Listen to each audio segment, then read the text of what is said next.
everyone. Thank you very much for taking your time this Memorial Day to join me. If it wasn't for all the people that served our country and gave their lives for our freedom, you would not be enjoying a 3-day holiday weekend. In my last video, I gave a shout out to all that have served, our veterans, and I think they should be included in our Memorial Day remembrance and to honor them. It shouldn't be just a day to remember those who have passed. I do have family members that have passed. I want to give a shout out to Uncle Larry. Yeah, he's looking down. He served on Navy warships during the Cuban crisis. I love that guy. Boy, he had some interesting information and was really up on what's going on with the government and the cover-ups. And suspiciously, he died of leukemia. Yeah, it was really an odd death. And I want to give another shout out to my other uncle who is still alive, who also flew U-2 spy planes during the Cuban crisis. My grandfather, supposedly, there was a lot of controversy, but he served during the Mexican-American War, or supposedly did. Then there was my father. He didn't have to serve in battle. He was a cook during the Korean War. Being the only son that was on his side of the family, he didn't have to go off to battle. My brother never served. Luckily, the Vietnam War ended shortly before he would have been drafted. His number was like 120. But I do have friends and had friends who did serve in the Vietnam War. There is one, maybe two, that are still alive. And I want to give a shout out to them and thank you for your service. One of them, Mike, I suppose I can say his name because it's just a first name. He served in or with the Navy SEALs in Vietnam. Yeah, he had some interesting stories about trying to kidnap Russians that were working with the Vietnamese back then, and the blowing up of different docks and strategic areas. If you're still alive, Mike, I want to give you a shout out. Are you still not paying taxes and still running from the government because you refuse to pay your taxes? But I want to talk about a cruise ship. I did find one news segment saying that the current weather, there was nothing to worry about. I'm going to play this for you. And it was shortly before this storm came through.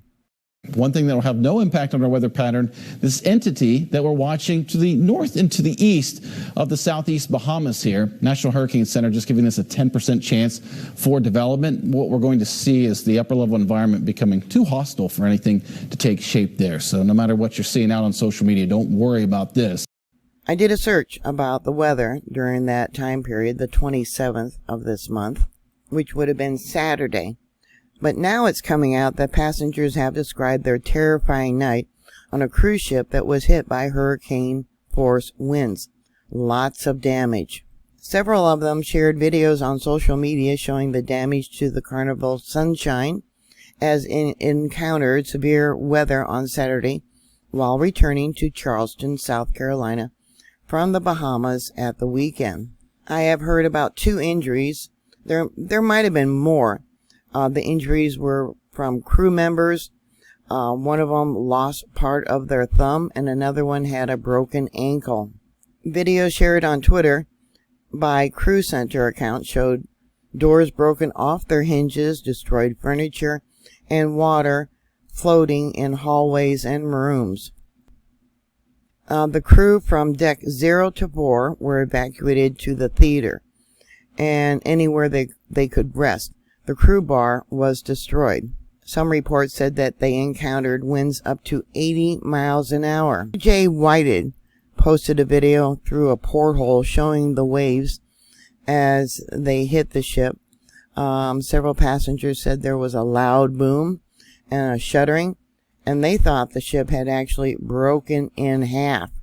Yeah, rather terrifying. They also posted another video showing the inside of the hallways of some of the cabins. I have a larger video of this. It might be a little bit grainy, I'll post that for you. Yeah, why do they have a pool table on the ship? But you can see things floating through the halls, doorways lying. That looks like, what, maybe a hot water heater? I don't know. I'll play this again. Another door with the paint pulled off. Like I said, there was 2 injuries reported. I don't know if any of the passengers were injured. If you happen to know, please post that down below. Yeah, rather scary. Yeah, and then later there was a video of them showing to pushing the water off the different decks down stairwells. And I'll show you that one also. Alright, so here's the... is this the video that shows them pushing the water down? I'm not quite sure. I've looked at so many different videos. Yeah, the storm damage. Yeah, this is the one. See, they're pushing the water off the floor. Okay. And we'll let it play again. Yeah, rather terrifying. Many people did get seasick because of the rolling of the vessel. There was even a show going on in one of the theaters, and people were talking about how the lights were swaying and shaking back and forth and things like that. Yeah, I think I would be scared, and a lot of people said they're not ever going to go on another cruise ship vacation after this experience. I do not blame them. Yeah, there's the pool table again. Yeah. Like I said, I didn't see any warnings about adverse weather. And I wonder, yeah, this is, yeah, at the end there. Anyways, I wonder if the captain of the vessel knew that they were heading into adverse weather. Yeah, this is an image of one of the rooms with the water dripping out of the ceiling. An image of one of the gift shops with things thrown around. They got another one. Everything on the floor. Really can't tell about damage there. I guess this is one of the displays for the little knickknacks that you can buy that was knocked down. Here he says, just a few more pics and video of our last 15 hours on the cruise ship. At one point in time, we stood still. They dropped anchor, and we just sat there rocking nonstop in the middle of the ocean. We also found out that they knew about the storm, and instead of us staying back to ride it out a few hours, they hit it head on so we could make it back to the other cruise. Oh, for the other cruise to be on time. We still didn't get off the ship until 7 p.m. and they loaded the next cruise ship at 12 a.m. that night. Winds were 80 to 90 miles an hour, with some waves 60 or more feet high, and waves were hitting so high that people on the 7th and 8th floor balcony doors were opened by the waves. The doors were smashed open. Tiles were falling, water coming through the rooms, and in all the halls. Carnival just doesn't care about your life, only gets back so they can make more money with more cruises. And then he added one more video from Deck Zero, which was crew. Also, we found out that some crew members were hurt badly, with one breaking an ankle, another getting his thumb cut off. Horrible. Here's another Twitter post from Craig Setzer. It says, apparently winds 69 knots. So that's nearly 80 miles an hour, minus the ship's speed forward at 5 miles an hour. The headline should read, Carnival ship sails through hurricane force winds, and they have an image here. Another note on Facebook, it says, pissed and scared. The ship is still stopped. No communication from the captain or staff. TV is out with message. Public announcement, please stand by. The winds are hurricane gale force and the ship is leaning to the left. I believe the captain was trying to outrun the storm. Bad decision. I'm sure we'll be breaking news tomorrow. Early post. I believe the Carnival Sunshine ship is in trouble. The ship is stopped and we are sitting ducks with huge waves and 50 to 70 knot winds somewhere off the coast of Georgia and Florida, locked down in our rooms. Pray. So here's an image. I don't know if you can tell, but it's through one of the windows showing the gale force winds and waves. And I'll bring this over so you can see what it all said.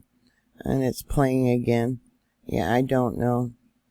I don't know if they had power in their rooms. It looks dark. Maybe they just had it dark so they could videotape. But yeah, you can see the waves at the bottom of the window here. I'll try and bring this down a little bit. There we go. Yeah, it's pretty dark.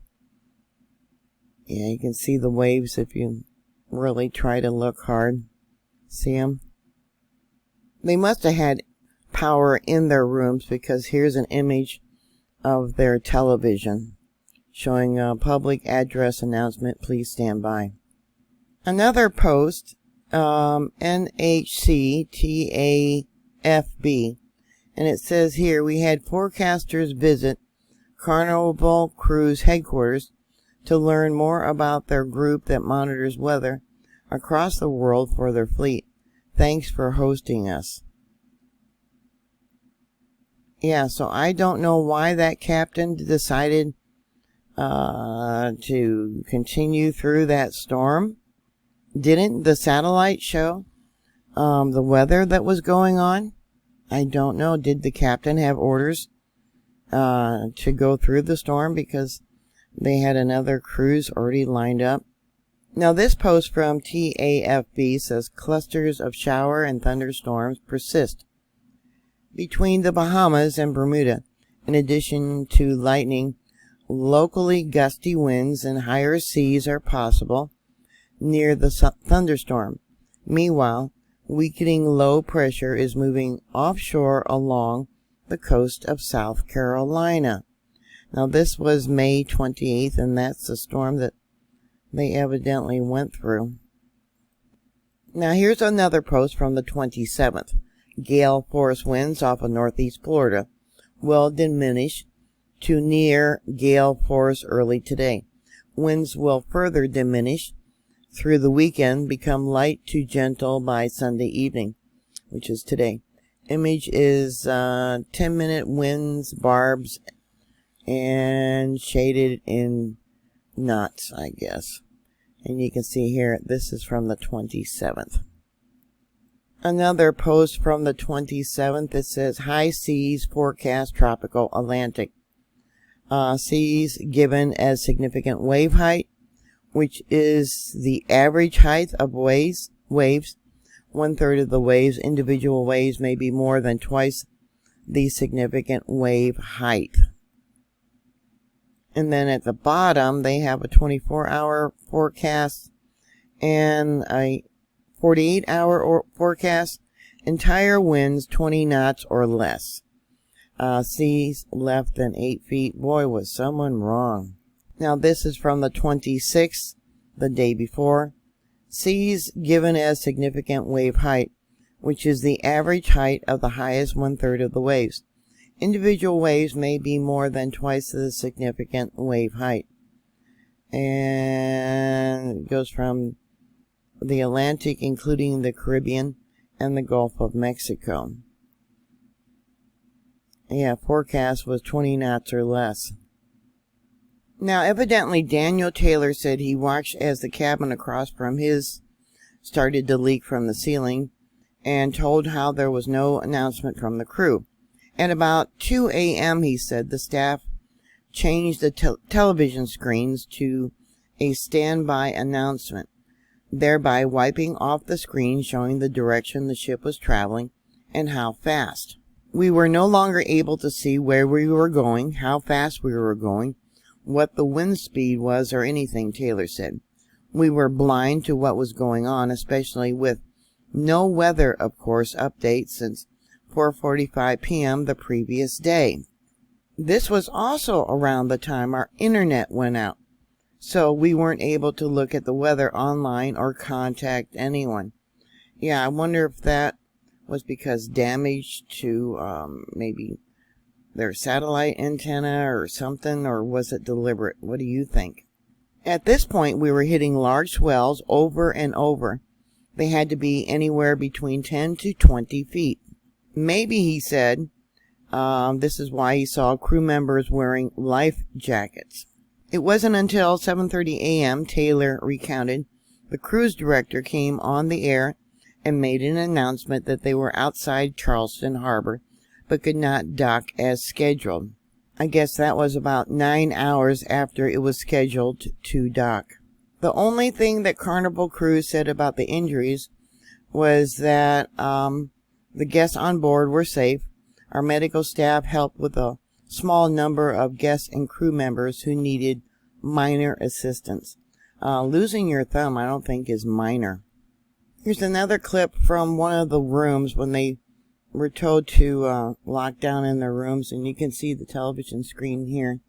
This is 11:36 p.m. ship time on the 26th, and they were moving at 4 knots, and there's top right hand side the location of the ship. And yeah, in the video they said that when they returned the room, that there was broken glass and the cupboards and drawers were all flying open, and the one cupboard was swinging back and forth that held the clothing. Here's another video of that storm. It wasn't given a name because it was considered a low.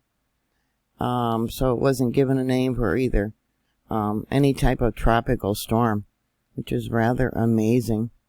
Yeah, I would say that yeah, they need to do some changes. So what are your thoughts? Put your comments down below. Thank you very much for watching. Thank you for subscribing. As always, be prepared for a disaster. And I will talk to you later. God bless you all. Bye.